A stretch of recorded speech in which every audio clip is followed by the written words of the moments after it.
Hey, hi, Mother Tracey here. Another episode of, we'll call it, we're going to call it the misadventures, but it was really an incredible adventure, although very simple. So let's just jump right in.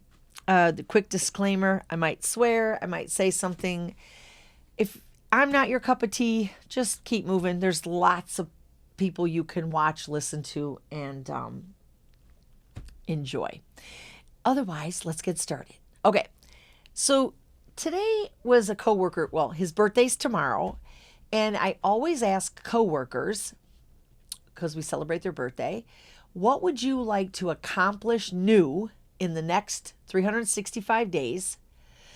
And or is there something you want to refresh yourself on, or you want to make a difference in some things that you aren't happy with, whatever. But what would you like to work on for the year? I have never met anybody in my 20 some years of laboratory work and birthdays that literally he just was talking about being anxious about student debt and job future, and that broke my heart. It made it just sad that at 29 years old, that's what he's putting his mind and energy in. Like, he could die tomorrow. Who gives a shit? But I guess the thing I learned was he's just naturally, I think, kind of a worrywart and an anxious person. And then you add today's climate, this kid's jumping and raging inside. Here's what happened. I said, I go, you're dull. You're just dull. You have nothing to add. Come on. You can't be dull. You're too cool. I really like this kid. So we started to talk, and I said, I think you need to ride the city bus. And if you ride the city bus, take your girlfriend with you. Well, now she's a fiance. Is she dull? And he said, I don't think so. I said, okay, so you two ride the city bus, get on the bus, the number 23, or the 2, and just go around one big loop and come home. And I guarantee you're going to find something that you have seen that you didn't see before, maybe see some people, have an experience, or just be together on the city bus. Come on, you got to do something. I can't tolerate Dullsville. We all laughed. But I was really more concerned that this kid wasn't living. He was worried all the time. So I told him my story.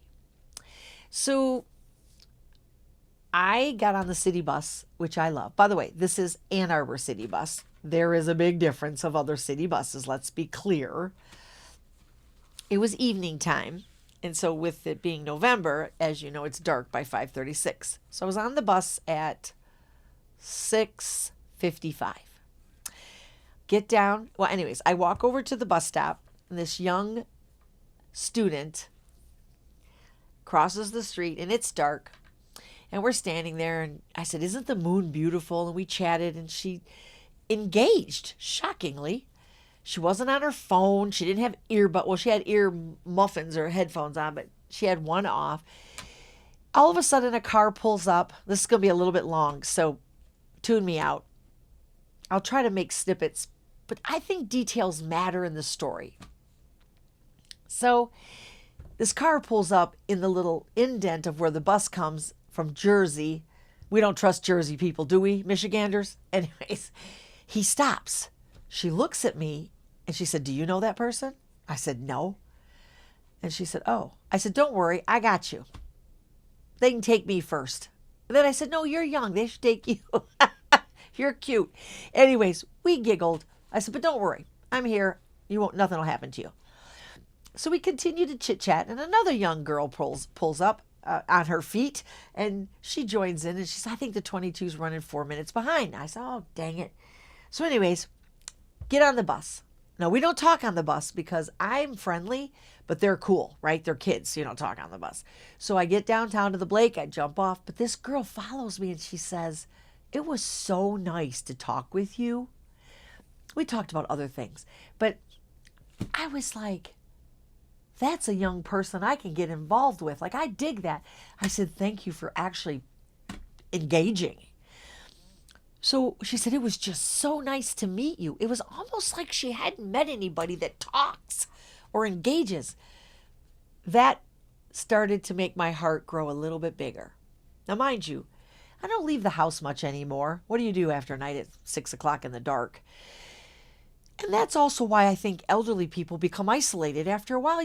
There's no reason to leave the house. Where are you going to go? What are you going to do? You don't need anything. You own things, blah, blah, blah. But it felt good to be out of the house, and I love the bus. So I get to the school, beauty school, because I'm going to try their massage. I had a little discount, and I thought, get me out of the house. My arthritis in my neck is bad. This is great.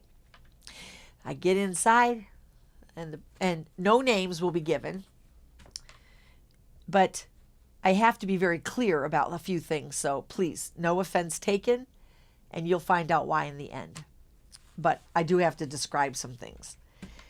So I get to the school, and the young person comes out, and she has a short hair. She has a hat on, and the hat is the kind that comes down and around with the little ear tabs, and then it goes straight across the back. It's got some beautiful color stripes, and I believe it has a small pom-pom. It has 2 ties, and she has this tied tightly right under her chin. This hat is not coming off. Well, inside, I'm an asshole sometimes, and I went, the fuck she have a hat on for? We're inside. It's hot in here. Or who has a hat? Then I was, with my ADHD, then I became, why does she have a hat on? Is her head cold? Is she bald? Is her hair dirty? Does her hair smell? Is the hat heated? Is the hat comfortable? Like, why does she have a hat on? And I need to learn not to say those things. But it made me smile, because I thought, if this chick can wear a hat at a beauty school in downtown Ann Arbor and own it, that I love. So inside, I'm giggling about this hat and this person in this hat. I said, this girl's autistic. This isn't just on the spectrum a little bit like me, full on. Like, she is high functioning, clearly bright. She's in college. And as I got to talk to her, she was intelligent. Now, I was still hyper-focused on the hat, and I wanted to ask so many questions about why she had it on. But that wasn't why I was there. So I started asking other questions. So we get the massage. I'm on the table, and she sucked. Flat out. But I didn't tell her that. I told her she did a great job with her abilities. Because she says to me, I said, why did you pick massage school? And she said, because I want to help people. That made me sad. No, that made me so happy. Nobody says that anymore. And then she said, I said, what do you want to help them with? She said, I want to help them with their physicality, their mental, their spiritual, and their emotional well-being. I'm thinking, what the fuck? There are people I work with who can't even think like that and be kind. And here's a girl with this damn hat on inside a building.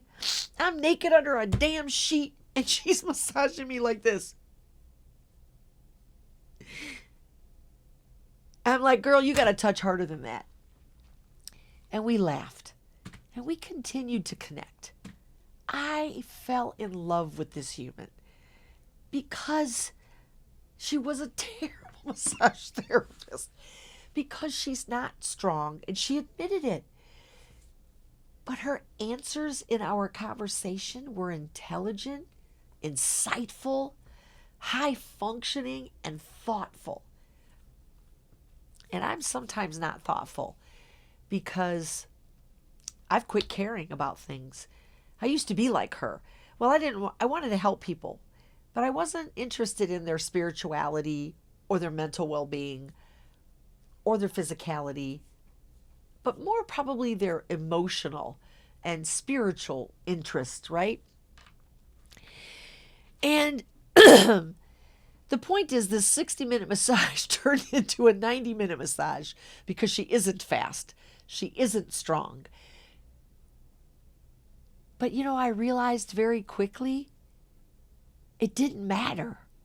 Now, another client would have been maybe irritated and asked for it to end and get somebody else.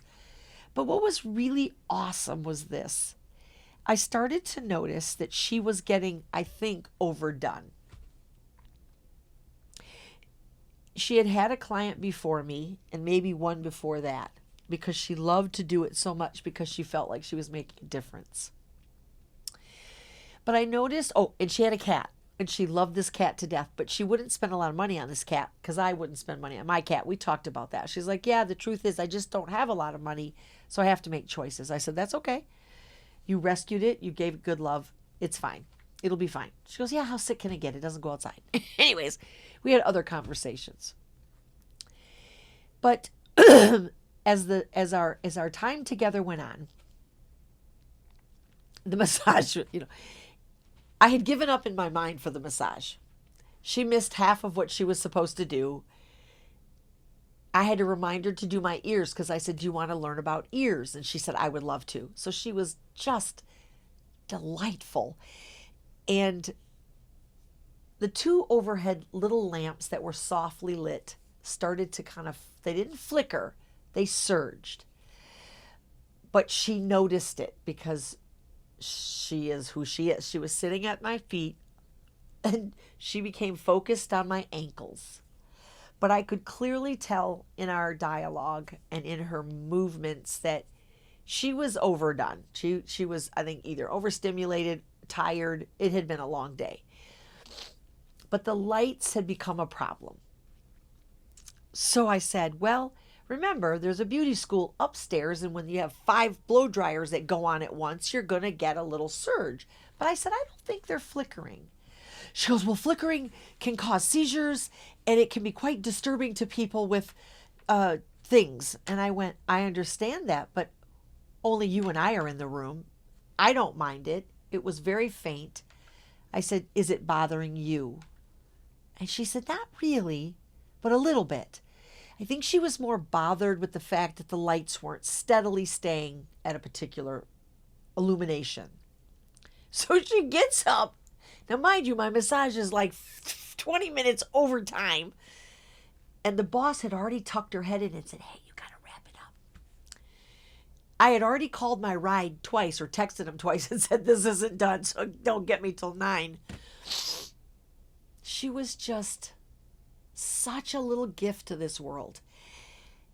She was 25. I said, oh, you've lived a quarter of a century. How lucky. And then, so I tried to kind of move her away from the light. So she gets up and she turns off the light in the whole room. So the room is dark. And I'm like, oh, I'm laying naked under a sheet with a person with a hat on, no lights. A little weird. Because then I thought, oh, I said, are you okay? She said, I'm fine. I don't like that. I don't like the lights moving. I said, okay. I didn't mind them. I said, but it's okay. Why don't we finish up so that I'll get dressed and we'll turn the lights back on. So anyways, she left. I got dressed. And when I went to leave, I said, the teacher said, do you have any feedback for, I won't give her name, for so-and-so? And I said, no, she was remarkable. Because she was. She sucked at massage. But my heart was so full. It was so full. I couldn't stop smiling because she has so much to offer. And I even said to her, I think you would be good with senior massage because you don't have strong hands. You don't move fast. And you have a big heart. And you want to help people. Seniors are often isolated and left alone. So I said to her teacher, she'll be fine. You did a good job. I went, we walked out. We both were smiling. She had that damn stupid hat on with it tied under her chin. And it was a win because I left there. I paid $50 for, it was almost like a therapy visit. But I think she benefited too.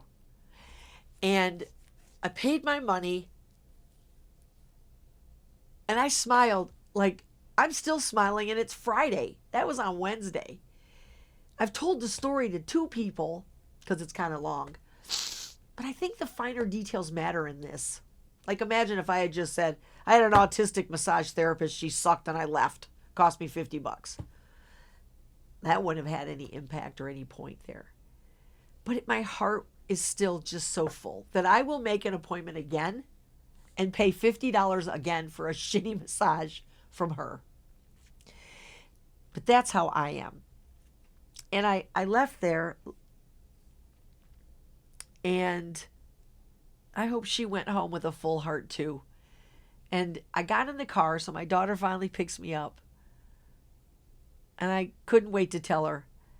And I'm still smiling for it. So even when something seems in my life, but I'm going to tell you guys, even when it's just not working out the way you wanted it to, sit back, man. Exhale, relax, just relax. Take what the universe is offering you. You just don't know what is about to happen long term. Like when it first started, she did good with my neck a little bit. I thought, oh, this isn't bad, but she's a little, I said, you can't go harder. She said, no, I'm not very strong. And then we talked about lifting weights. The point is, I could have said, stop. I don't want this anymore. I'd like somebody different.